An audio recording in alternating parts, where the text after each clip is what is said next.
Hello and welcome to everyone. We'll give it just a minute or so and give the people a chance to get settled in. But thank you for joining us today. We are excited to connect with you.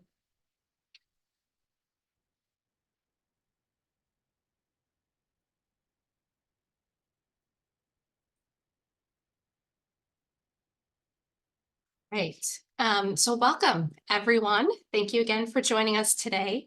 My name is Sarah Gagne from the admissions team at Dartmouth Engineering, and we are excited to have you here and to talk about how you can prepare a strong application to our online Master of Engineering in Computer Engineering program at Dartmouth.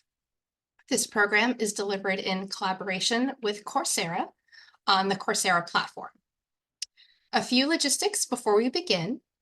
This session will be recorded and we will send out the recording as well as the slides after the event. And we will also save time at the end for a Q&A session. So if you have questions along the way, please feel free to post them in the Q&A section, and we will address as many as we can after the presentation, as well as follow up via email afterward. And now I'd like to move into the agenda for today. We will introduce our panelists. We'll give a brief overview to the online MEng program at Dartmouth. We will share tips for preparing a strong application. We will talk a little bit about financial aid. We'll cover our application deadlines and then open it up to Q&A at the end. And now what I'd like to do is introduce the panelists who will be here on the call today. I will say their name and I'll ask them each to say a brief hello. And our first panelist is Zofia Gatos. Hi, everybody. I am the Director of Online Education for the Thayer School of Engineering at Dartmouth. So excited to talk to you about how to prepare a strong application for our program. Thank you, Zofia. Next is Ken Watson. Hi, everyone. I'm the Online Education Program Manager for the Online Master of Engineering program. And I work with students from the beginning of their application process through their time in the degree program all the way through to graduation. So I'm excited to get to chat with you today and look forward to welcoming you to the program this spring or fall. Thank you, Ken. As I mentioned, I'm also on the admissions team. I'm joined by my colleague, Candy Potter, who will be joining this call shortly. And I see her joining now. So while she's joining, I will turn it over to our colleague, Ryan at Coursera, to introduce himself. Hello, everybody. I'll be assisting as your enrollment counselor. I've got 15 years in college admissions, a passion for education, and we'll certainly look forward to helping out in every way I can. Great. Thank you, Ryan. And Candy, we're just going through panelist introductions and would love to have you introduce yourself. Absolutely. Welcome, everyone. My name is Candace Potter. I've been at Thayer School for over 30 years, and I can help with admissions and financial aid questions. Great. Thank you, everyone. All right, I think we will begin our session and I will turn it over to Zofia to give an overview of the online MEng program in computer engineering. Hi, everybody. I'm just going to give you a quick recap overview. I hope this is familiar information for many of you, if not all of you, but just to recap where we are with this online MEng in computer engineering. So we're welcoming our first cohort in March 2024. Applications are coming in now, and we are going to be starting to review them fully in another week or so. So March 2024 is our first cohort. We're going to have 2 cohorts per year, one with a start in March and one with a start in September. So for the spring and fall terms. And Dartmouth is on the quarter system. So there are 4 terms per year: spring, summer, fall, and winter. We're offering courses in all 4 terms. There are 9 courses that you'll need to take in order to finish this program. And if you'll be taking 1 to 2 courses at a time. And the terms are only 10 weeks long, so it's intense, but it's quick. So you need to get your focus in for a relatively short period of time. And you can finish in as few as 15 months if you are taking the program what we consider full-time, which is 2 courses at once.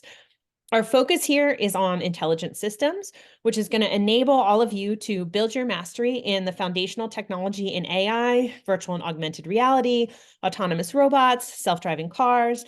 And we're also going to help you not only master the technical skills, but also gain power skills necessary for leadership and impact. And again, I want to emphasize that this is a flexibly designed program. You can take 1 to 2 courses at once. You can take a term off if you need to before taking a course the next term. So you'll have time to balance jobs, family, or any other responsibilities with your schoolwork. Now I'll turn it over to Ken to talk more about our application process. Thanks, Sophia. As Sophia mentioned, our spring applications are open now. They've been open since September, and the priority deadline, hopefully, as most of you know, is quickly approaching at the end of this week. That January 15th deadline is the point at which your application should be submitted if you'd like to have that $50 application fee waived. We are still accepting applications after January 15th. All the way up until February 23rd, but anything submitted at after 11:59 p.m. on January 15th up to February 23rd does include a $50 application fee. So just keep that in mind. We're going to go through some of the specifics about the particular applications and how to prepare your application over the course of this webinar. But we do want to remind you at a very high level that it's really important to include all relevant work history and all of your academic experiences in your application. This really does help us gain a better sense of who you are and the journey that's brought you to this point, and your preparation for this degree program, which is, as Sophia mentioned, pretty rigorous. So it's great when we see a statement of purpose that includes some really outstanding academic history. But if we don't have transcripts that give us the full detail, or if you mention a really outstanding work experience, but it's not listed on your resume, it's hard for us to piece some of those details together. So we encourage you to review your application before submitting to ensure that you've included all of those details, because all of them really do factor into the decision process, whether we offer admission or not. Once that February 23rd deadline passes, we've already begun looking at applications. But once we get to the end of that February 23rd deadline, we expect that we'll have some admissions decisions anytime between over the next few weeks up through a few weeks after February 23rd, because we want to make sure we give you enough time to get ready for classes, which begin at the end of March. So keep that in mind. You can always send us questions if you have a particular thought about the application process that we didn't cover here, but that's a general overview of what we're looking at.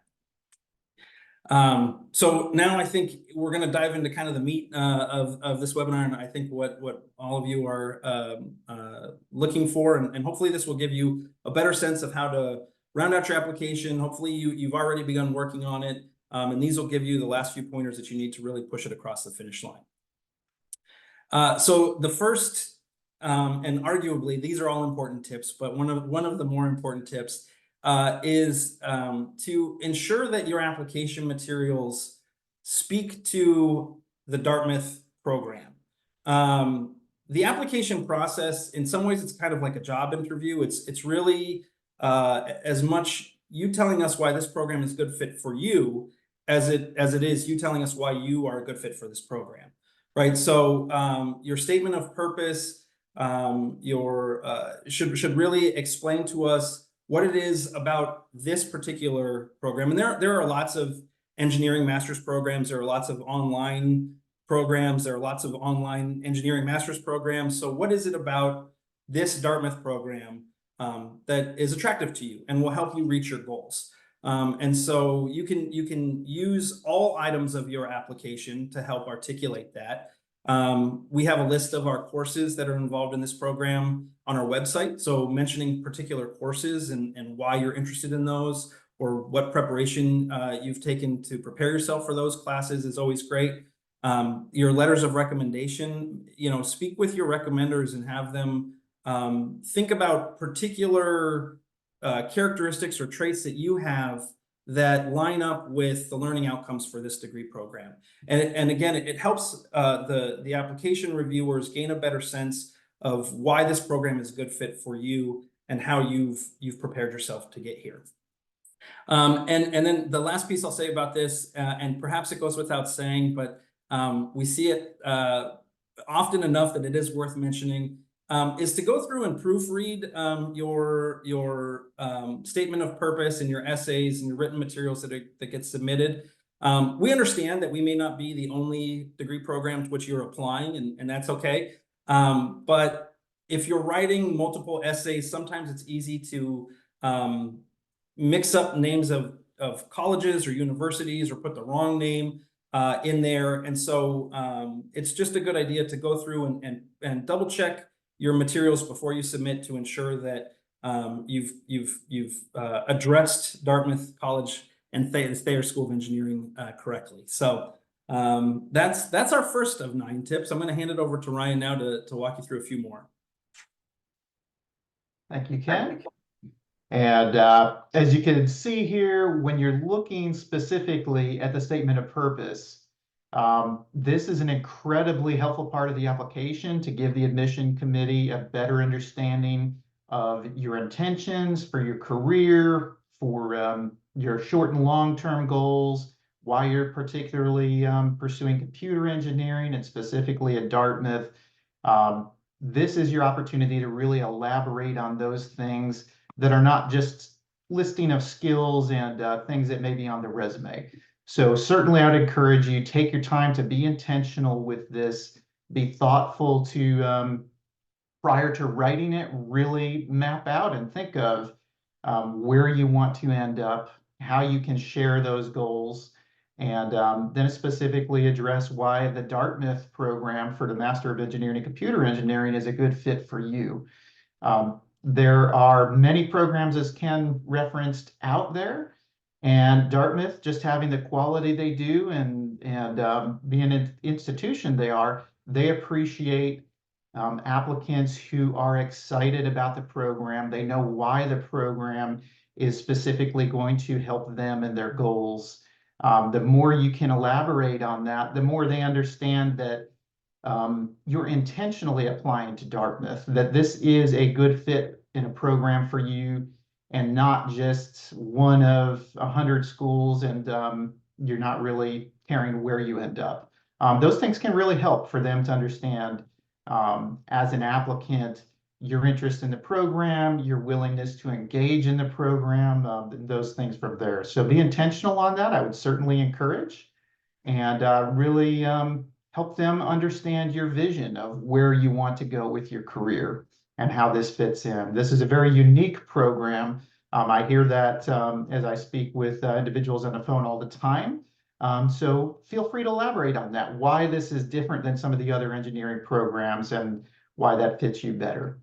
So hopefully you can take the time to be thorough on that. If you have questions, I'll be here to assist. If you're wondering certain things, feel free to reach out to me. My contact information will be available, and I may have spoken with some of you already by phone or email, but I'll be glad to help with that. And then for tip 3, with the skills required for this program, you can see on the screen here the different skills that are required. In your application, do your best to honestly and thoroughly reflect where your skill levels are at, so the admission committee can do a comprehensive review, right? They're reviewing a number of things, including your readiness for a program like this. The reason they have these skills listed as skills that'll be important and helpful for you is they want you to be able to focus 100% on the coursework and not be scrambling to try to catch up or freshen up on skills that may prohibit you from being successful.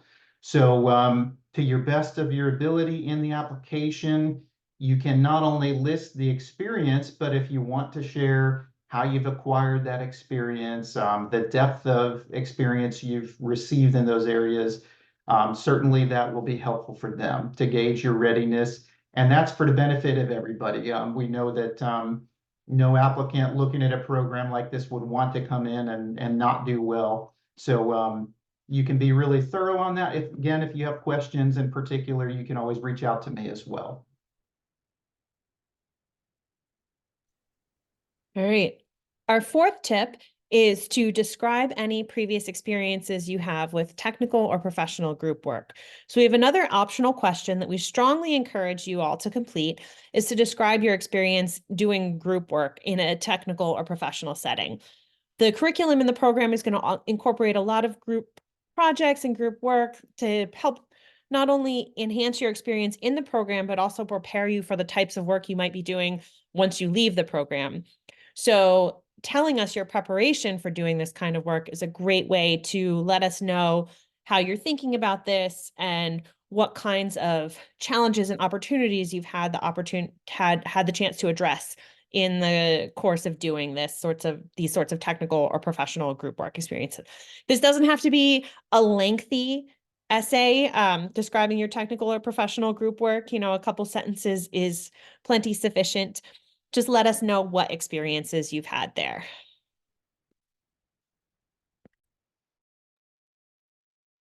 And when it comes to recommendations, I get a lot of questions on that. As you can see on the screen with the ideal recommendations, you can look at a combination, any combination, frankly, of academic recommenders. So obviously college professors you've had, professional, of course, supervisors, management. You can use former employers or former supervisors. That's certainly understandable. And they are able to articulate a lot about the responsibilities that you would have had and what you've been a part of. Certainly military, we do appreciate service to the military and understand that recommendations from the military also can be very helpful. So any combination of the above. And volunteer experience can be used. I do get questions on that sometimes, but make sure, of course, that it's relating and they're able to elaborate on how that experience contributes to the readiness of this program in particular. But if you have questions, again, please feel free to reach out. Any combination, I do know, just speaking with individuals and in this field, oftentimes people have been out of school for a while, and so there's sometimes concerns that if they don't have an academic recommendation, that may be a detriment. That's certainly understood. The program was designed for working or busy adults and professionals, and if you don't have an academic recommendation, that is okay. If you're able to use one, certainly you can. And you do have, which we'll speak to in a minute, up to potentially 6 recommendations you can have provided. So if there's someone you're not sure, as we'll discuss, you can always add that as a 4th beyond the required 3. And of course, as you know, oftentimes procrastination or just busyness can lead to difficulties in getting things done. That's no exception for recommendations. A lot of times the people you're asking to provide recommendations have very busy schedules. So understandably, I would encourage you as one of the first steps in your application, start thinking over, reaching out to and confirming who can provide recommendations for you. I would do that certainly early. Really in the application, that's the one step that is out of your control. The other steps, you can control the timing of when you finish those. This is the one step that's dependent on someone else. So certainly not only ask early, but I usually suggest asking them if they can commit to a particular time. And it can be helpful instead of giving them just the application deadline and then potentially causing stress for them or for you.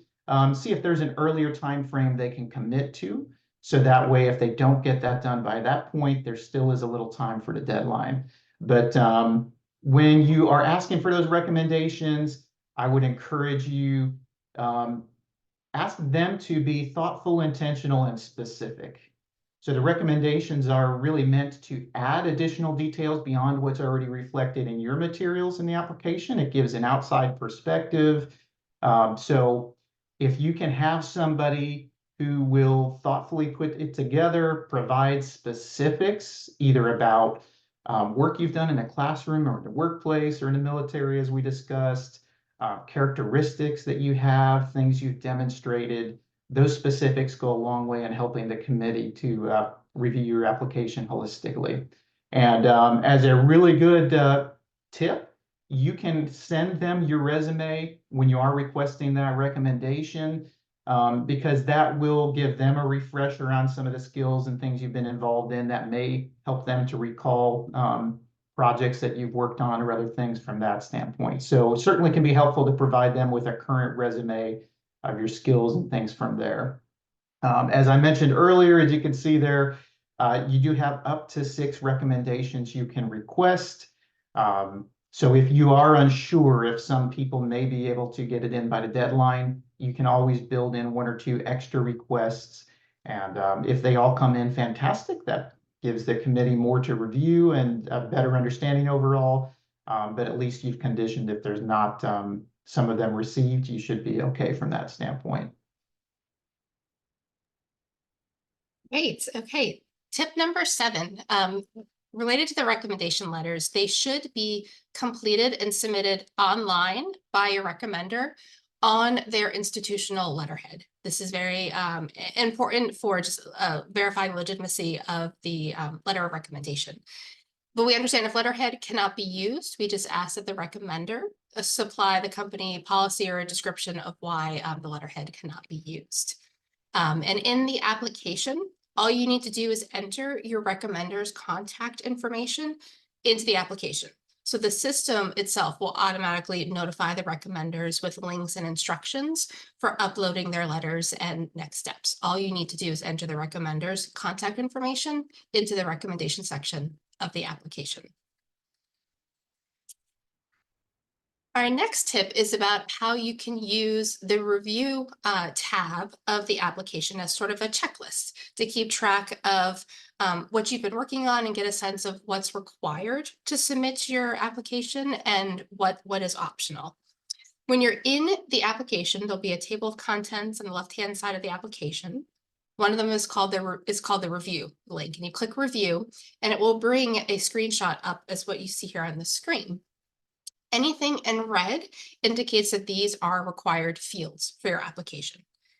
Anything in orange is optional, like the optional essays that we've been talking about, but strongly encouraged, but it's optional. It's not a strict requirement.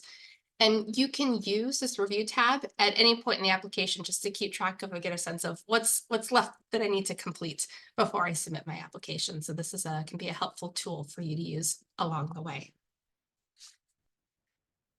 And then our final tip is that you can submit your application while your recommenders are working on their letters. So as long as you have identified their contact information in your application for at least 3 recommenders, and the rest of your application is complete, you've fulfilled all the required components we were just looking at on the review screen, then you can still go ahead and submit your application while your recommenders are working on their letters. This will move your application to our awaiting material status. And as soon as we receive those letters of recommendation, we will move your application into the review process once the application deadline has passed. So we thought this would be a helpful tip to share, that you don't have to wait for all of your letters of recommendation to have been received before you submit. You can actually go ahead and submit while your recommenders are working on their letters. I'll turn it over to Ken to talk about financial aid. Thanks, Sarah. Okay, so those were some tips. Hopefully, they've helped you, kind of given you a better sense of what we're looking for in the application process.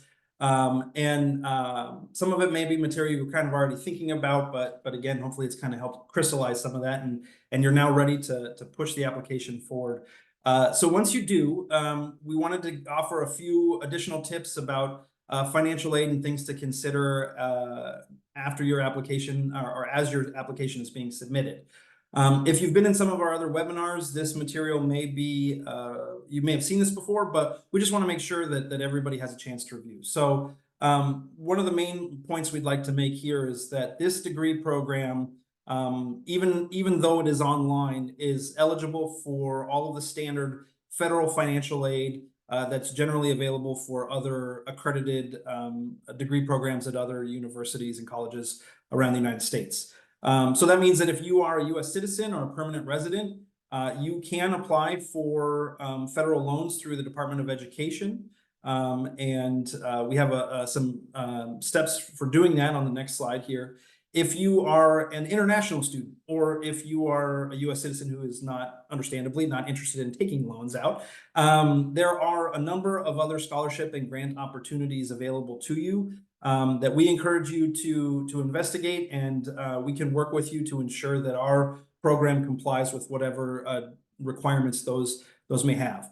Coursera has done an excellent job of cultivating a list of outside scholarship and grant opportunities, and they maintain a list with links to these resources available on their website. So if you haven't done so yet, I would highly encourage you to take a look there. There's even a special link for international students. So it's a really great resource to have a look at if you haven't done so yet.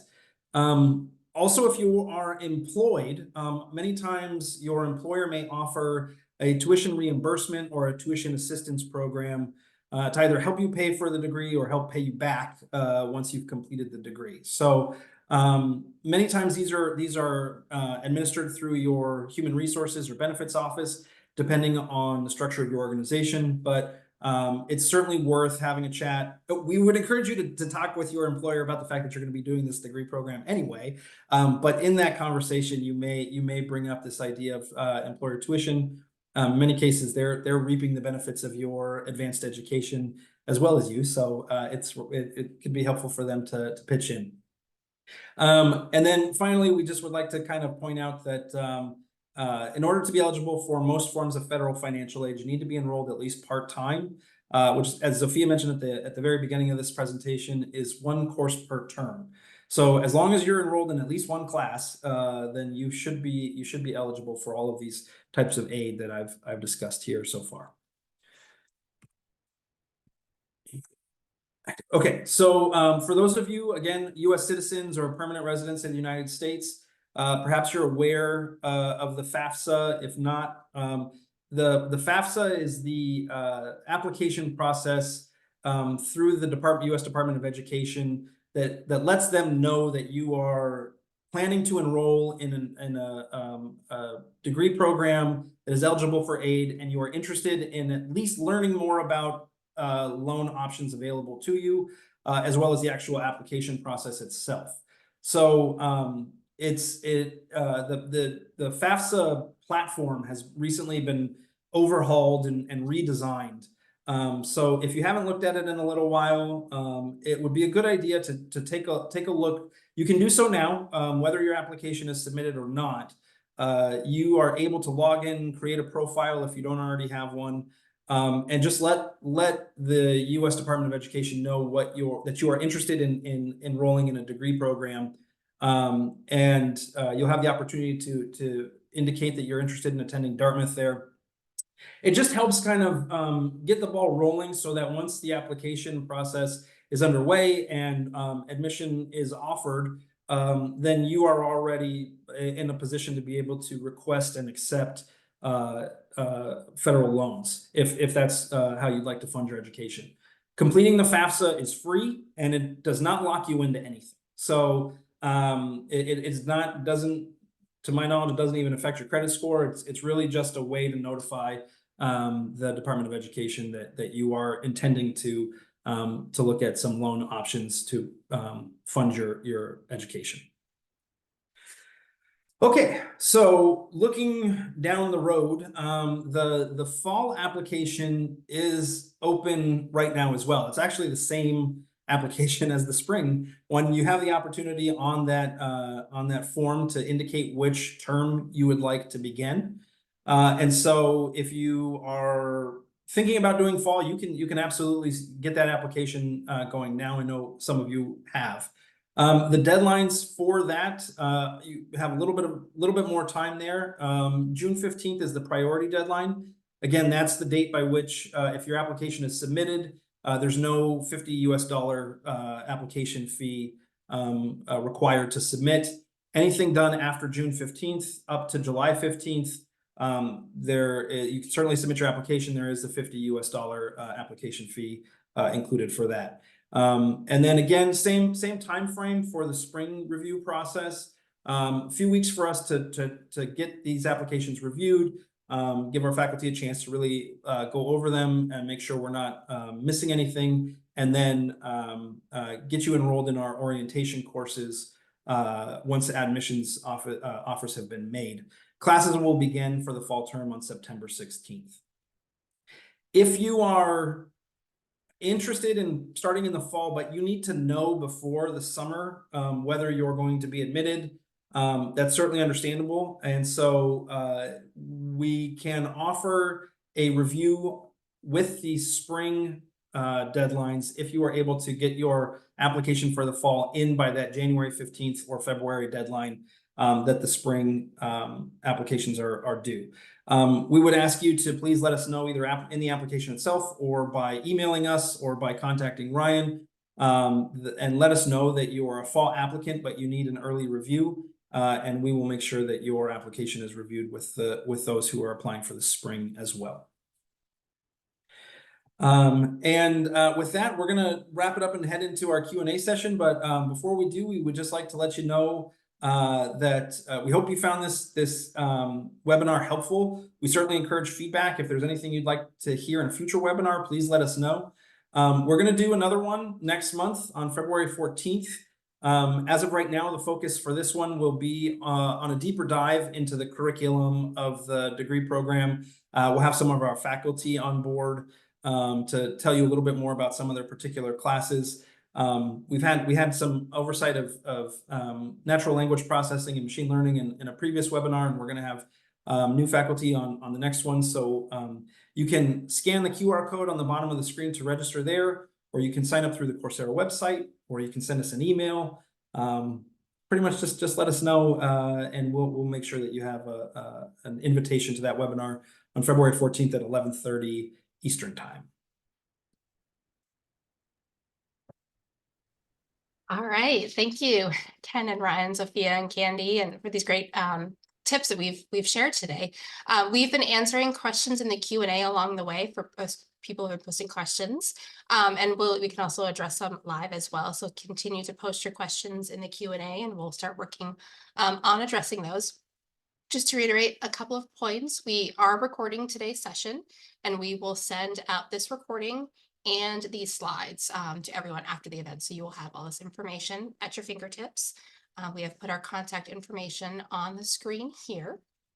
And so now let's see, we'll take a dive into some of the questions. I know we've been answering them along the way, but I think probably a top question on people's minds are if for those who have submitted applications by the January 15th date, when can they expect to hear admissions decisions? Sophia, I know you've mentioned that in the Q&A, but I thought if you could just give a brief timeline of that, or Ken can chime in as well, that would be great. Yeah, we are planning to release application decisions admissions decisions on around February 5th for those who get their applications in by that priority deadline. So we're trying to get those decisions out to you as quickly as possible. We know you're all eager to hear. We want to make sure we're neither reviewing your applications too quickly or too slowly. So we're really trying to balance that by doing a careful, holistic review of your applications with making sure we get you the decisions as soon as possible so that you can make your plans. So yeah, we are as eager to admit you as you are to find out whether you're getting admitted. Great, thank you, Sophia. Let's see, this next question that I see, and Candy, I'll turn this one to you. This is someone who is an international student, and they're asking if the primary instruction language of their college was English, can they get an English language requirement waived? We have a short list of countries that does apply to. Basically, if you haven't earned a degree from a school in the US or Canada, you will be required to submit the test scores, the English proficiency test scores. Great, thank you, Candy. You're welcome. So here's a question about also from an international student. They're wondering, could they transfer to the on-campus MEng program after a few classes if they don't want to continue with the online learning? Do we want to just talk about if someone wanted to make that switch from on-campus to online or online to on-campus, what the process may be or what that might look like?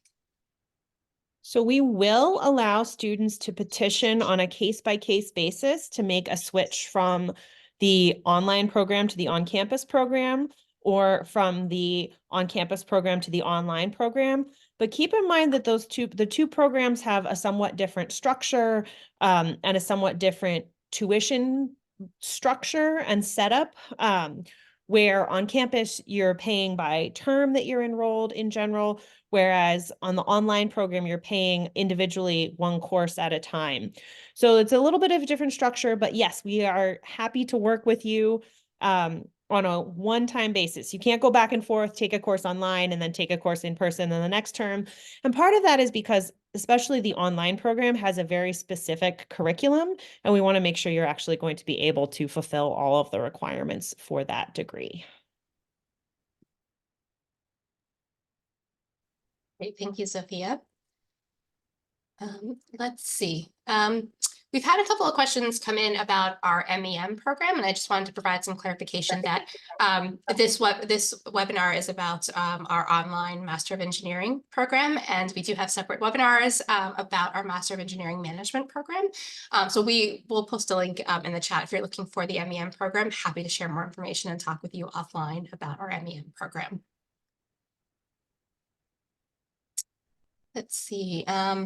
Sophia and or Candy or Ken or Ryan, anything else that you've seen come up in the Q&A that you think might be helpful just to reiterate to the larger group?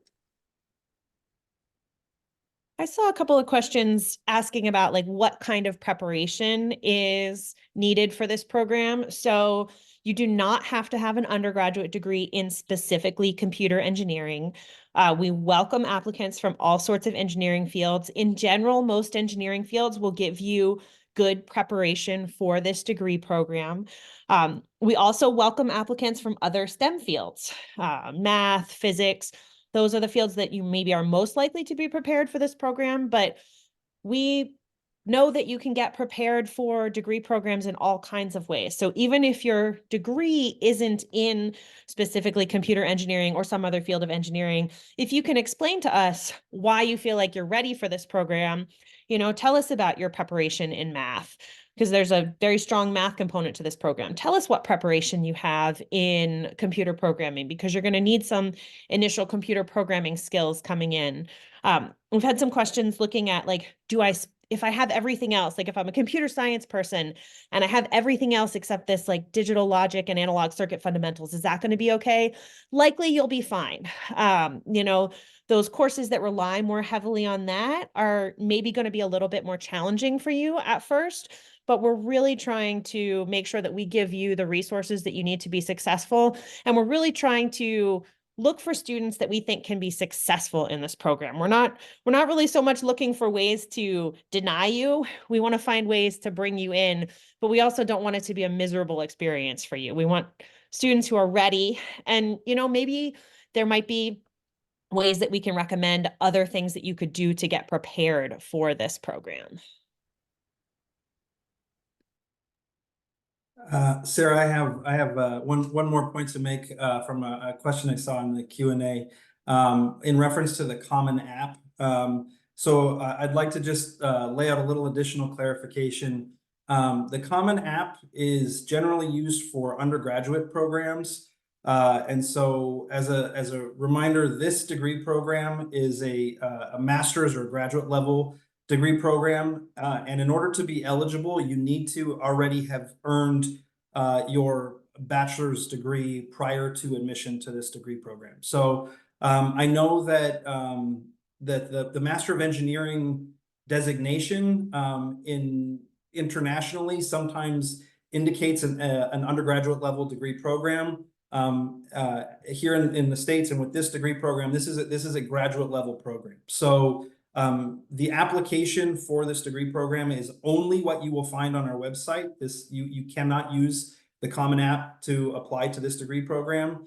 and you must have already earned your undergraduate degree prior to enrolling in this degree program. So hopefully that helps clarify, just to make sure that the Common App is not something to look for this degree program. You'll want to use the application available on our website.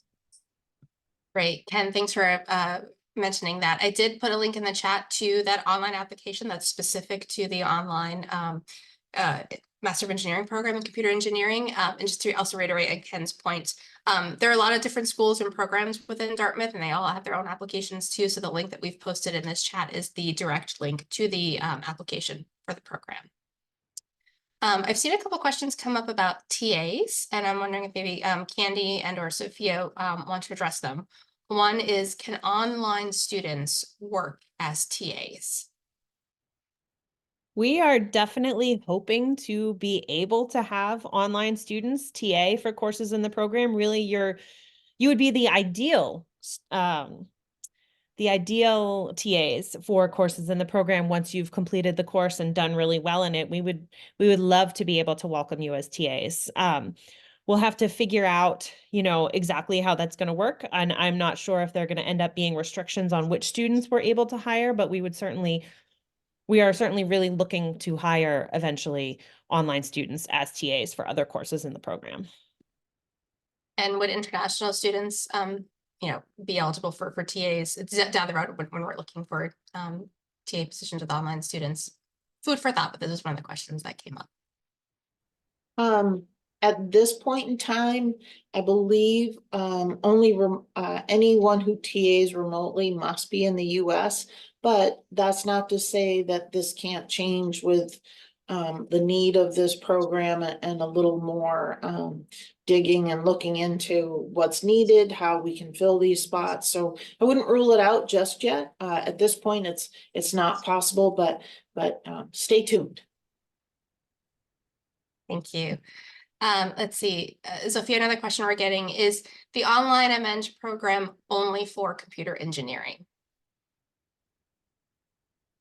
So at this point, yes. Right now, the only online degree program we are offering is a Master of Engineering in Computer Engineering. That's not to say there might not be other programs in the future, but right now, that's the only degree program that we're offering online. Thank you. Let's see, another question that we've gotten is Dartmouth Sayers School accredited, and does that include the online program? So Dartmouth is accredited by the names escape me, but by NEACAC. It's the general accreditation that applies to all of Dartmouth College, of which all of our online programs fall underneath that too. So yes, we are a fully accredited institution. Let's see, Candy, I'm seeing a question come up going back to international students, and if a student transfers from the online program to the on-campus program, would that qualify them for the STEM OPT visa? Yes, this program would fall under, as do all Thayer School programs fall under STEM. Yep. Let's see, kind of see a question about, in general, are decisions released on a rolling basis? Do you want to just talk about how, we have our deadlines, and then we will be releasing decisions shortly, like after deadlines, but kind of just talk about what that process is in general? Sure. So the short answer to that question is not really. The applications we are in the process of collecting them now. We want to give everybody the opportunity to meet that January 15th deadline. And so we are in the process of looking at things that have been submitted so far, and we'll continue to do so after that January 15th deadline for the priority applications. And so the first decisions we're looking for, I think you said, Sophia, at the end of January, right? Ideally we'd like to give ourselves a few weeks. February 5th is when we're February 5th. Thank you. when we're planning to release those decisions. We want to give it you enough time to prepare for both classes and also to, if you need to get financial aid, to have that all processed through. So we have a tight timeline for between when we're accepting applications and when classes start. So you may only be getting your application decision a couple of weeks, especially if you don't apply by the priority deadline. a few weeks before classes, but we're really eager to let you know whether we're bringing you into the program. Thank you. Yes. And to piggyback on that, we have dedicated individuals, myself included, who are here to work with you in that onboarding process. So even if it is a short window between the time that you get your admissions decision and when classes will begin, individuals like myself will be here to answer your questions, to help you through the process of getting enrolled and getting registered for your courses, making sure that your financial aid is secured, making sure that you have access to the materials that you need, most of which are going to be online. And so there will be resources and structure in place to help make sure that you get onboarded efficiently and so that you hit the ground running when classes begin. And I can clarify too that so January 15th is a priority deadline with a goal of admissions decisions being released February 5th. We're looking at the same time frame then for after the February regular deadline as well. So a few weeks to give us a chance to really make sure we're giving your you put the time into the application. We want to make sure we're giving it the time and attention that it deserves. Great, thanks, Ken. I'm seeing a few more questions come into the chat, and so Ken, I might put this back on you.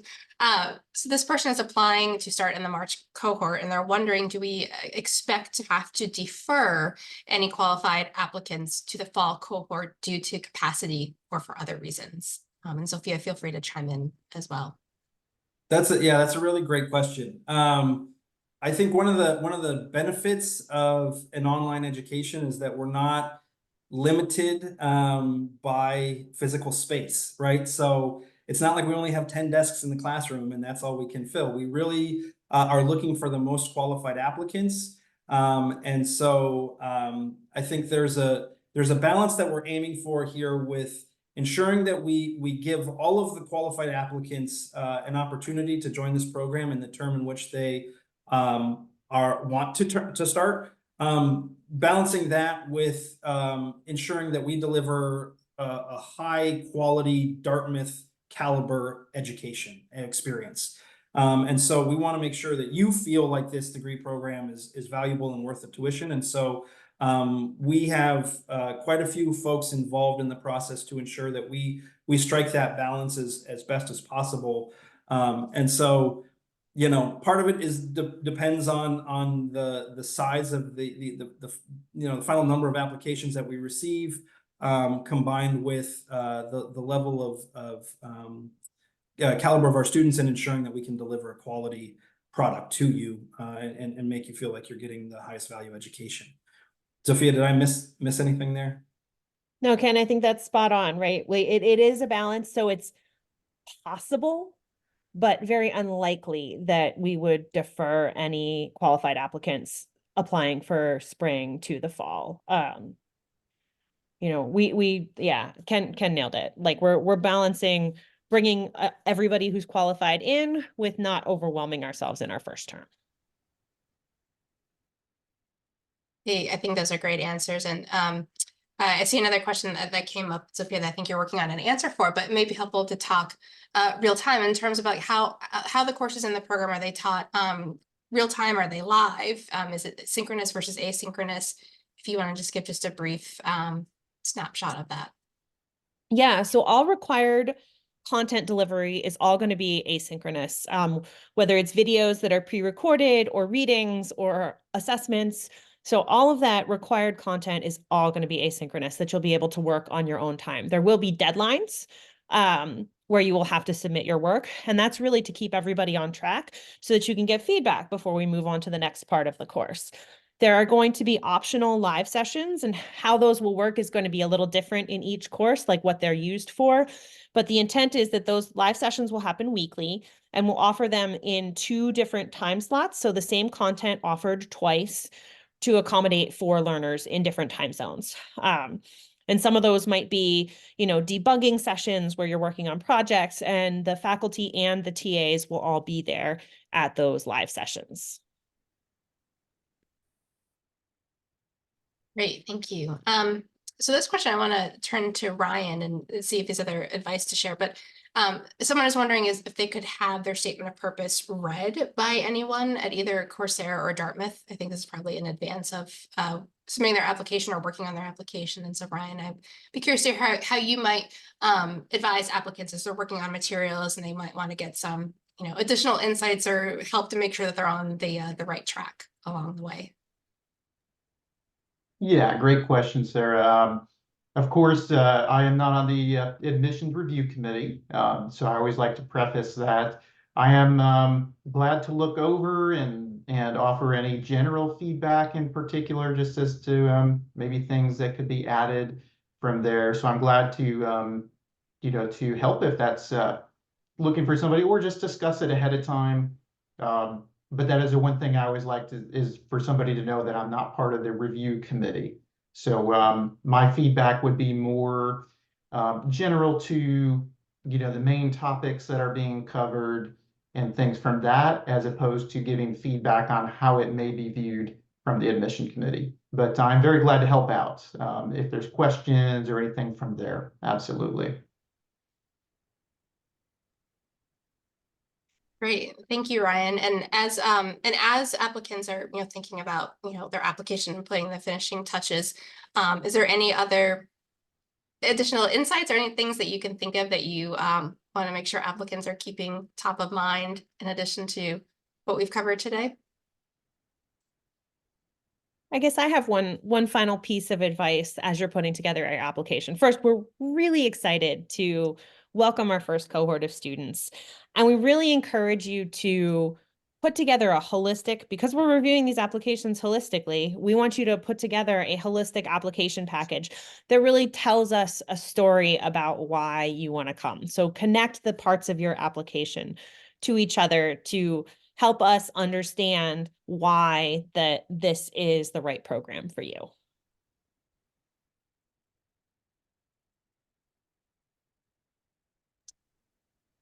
And I think it was touched on briefly before, there is additional documentation. So there's an additional essay that you can provide. You're not required to, but to share in a lot of different areas that may be a little bit more on the personal side of your life experiences. So any experiences with diversity, maybe challenges that you've had to overcome and you've successfully overcome.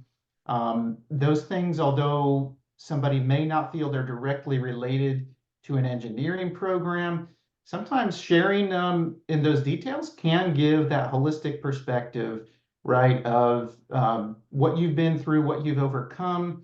Obviously, in a rigorous program, it's not easy, and it's in a good way. Of course, this program's very exciting. And so for life experiences where you've persisted, you've persevered, you've overcome challenges, you've maybe even with your undergraduate degree, maybe you juggled that while working full time and having other responsibilities. Those things, feel free to share because that does show the abilities you've had outside of maybe a direct education or work experience where you have successfully navigated things.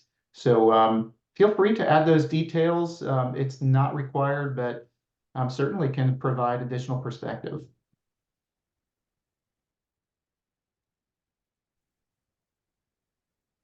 Great, thank you. I think we're closing in on the questions that have come up in the Q&A. I saw one is a student is wondering if they can do an internship during the program, but at this time, an internship is not a component of the program.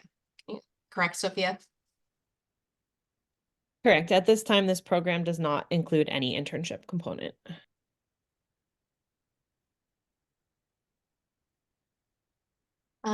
Let's see. Another question about the statement of purpose. Is it safe to say the statement of purpose should be focused on our previous experiences, how we are prepared, and our academic and professional experiences, and our reason for wanting to study at Thayer?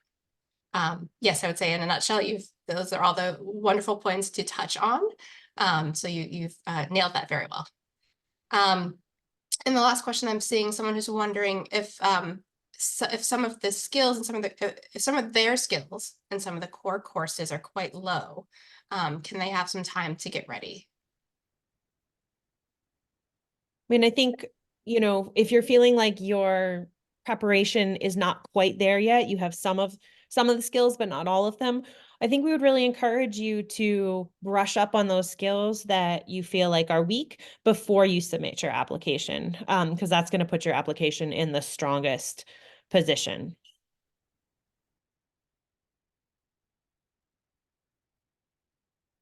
Great. Well, thank you all. I think we have, oh, another question just came through that we can address. If they get accepted into the program and successfully complete the program, are their students allowed to walk as part of the graduation ceremony? And Ken, would you like to take that one? Yes, yes, yes, yes, and we hope you will. If that will be your first time coming to Dartmouth, that is an excellent reason to come to Hanover. So yes, this is a full-fledged Dartmouth degree. It it's a Master of Engineering, Computer Engineering. And so you are eligible for all the rights and benefits that all the rest of our Dartmouth graduates are. So we hope that you will come and join us, and we'll celebrate your accomplishments when you do. Fantastic. And I think that is a great note to end on. So without further ado, thank you everyone for joining us today. We will send out the recording and the slides afterwards. You're always welcome to contact Ryan and Ken and then get your questions answered. And we thank everyone for joining us today. So actually, I see one more question that came in. If their OPT ends in April 2024, if they get selected for fall, how do I manage those 4 months in the US? Candy, that might be a question that's probably better to take offline and discuss further. So Yeah, you might want to visit the OVA's website. They might be able to help. yeah. So Yeah. please feel free to follow up with our admissions email addresses and we can give you more information. Okay. All right. Thank you, everyone. Have a wonderful rest of your day, and we appreciate you joining. Thank you. Everybody. Thank you, everyone. Thank you, everybody.